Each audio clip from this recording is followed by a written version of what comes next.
Okay, so number one, the first thing you need to know about recruitment is that it's always better to go to a niche recruitment agency. So whatever industry you work in, if you're looking for a new job, try to find an agency that specializes or has at least one consultant that fully specializes in your area. That will be far more effective. Two, before you send your CV to that agent, make sure that you watch my other video on what to do with your CV. Spell check it, have a mission statement, and be really clear on your rights to work. Three, have a timeline. So it's important when you're engaging a recruitment agency, both as a candidate and as a client, that you have a timeline about when you are planning to hire or when you would like ideally to hand in your notice.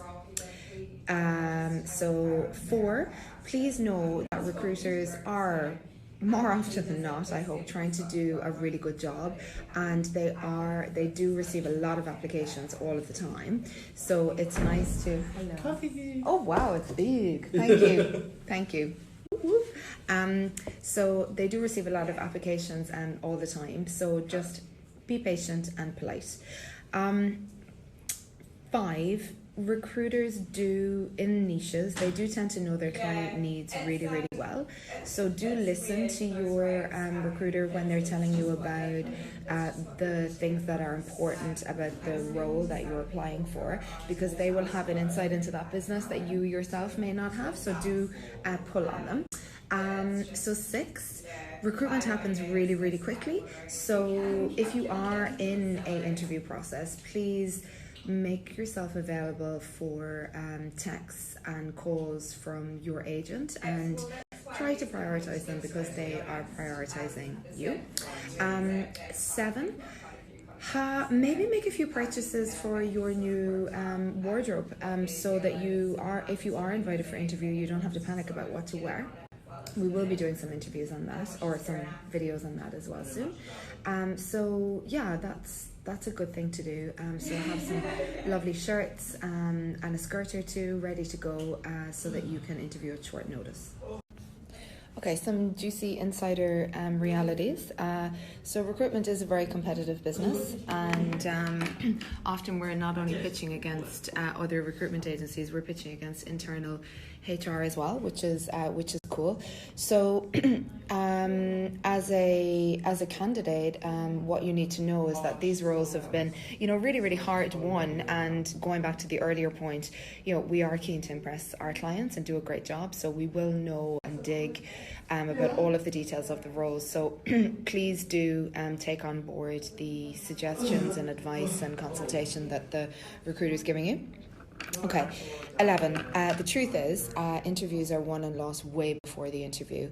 If you are in play with a organisation, you need to have a clear reason why that organisation. No employer wants to hear, oh, a recruiter called me about the role and now I'm keen, or oh, I applied for it on Seek and it was just another role.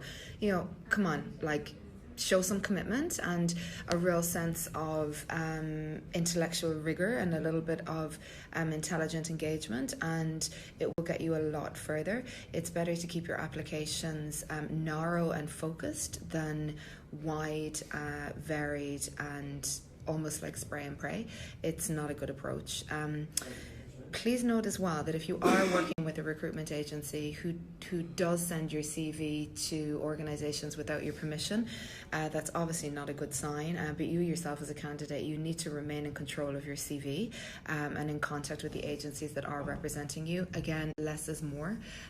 Go for quality agency and specific roles, and consultants that are willing to give you the time, reach out and really help to prep you for your interviews and support you throughout the process. I think I'm on 14 now. How to deal with, in recruitment, often counter offers are a bit of an issue. When you have if you are a candidate who's really top quality, you need to think about how you are going to handle a counter offer with your current employer, and that is often a reality that we deal with. It goes without saying. It goes without saying, but then again, it may not, which is why I'm mentioning it.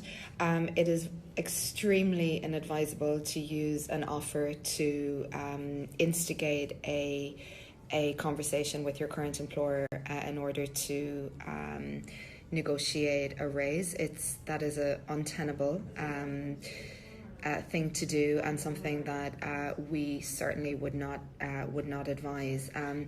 Playing one offer against another is something that doesn't serve you long term. It doesn't make a candidate look good in both our eyes or our client's eyes, and we do have extremely strong values in terms of transparency there. So counter offers and dealing with them correctly and elegantly, which I'll do another video on, is really, really important. Okay, so 17 in the home run, last 4 things.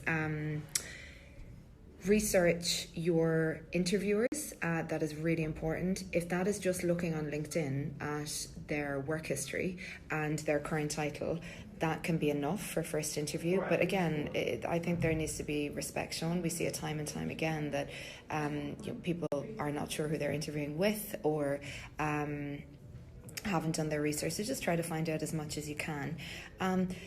18 is that I think going into interviews and into the recruitment process and looking for a new job, you've been really clear as to how you have received really positive encouragement from your current situation, and how you're going to leverage that. I suppose what I'm saying is not talking badly about your past employer, just owning what it was that you saw that perhaps made you think that it wasn't going to be a home for you anymore, and talking to that. So just I think that's a big chunky one, so maybe that will do for 3 of them. I don't want to make this too long, it already is, but just making sure that you are talking in a way that is respectful and elegant is super duper important.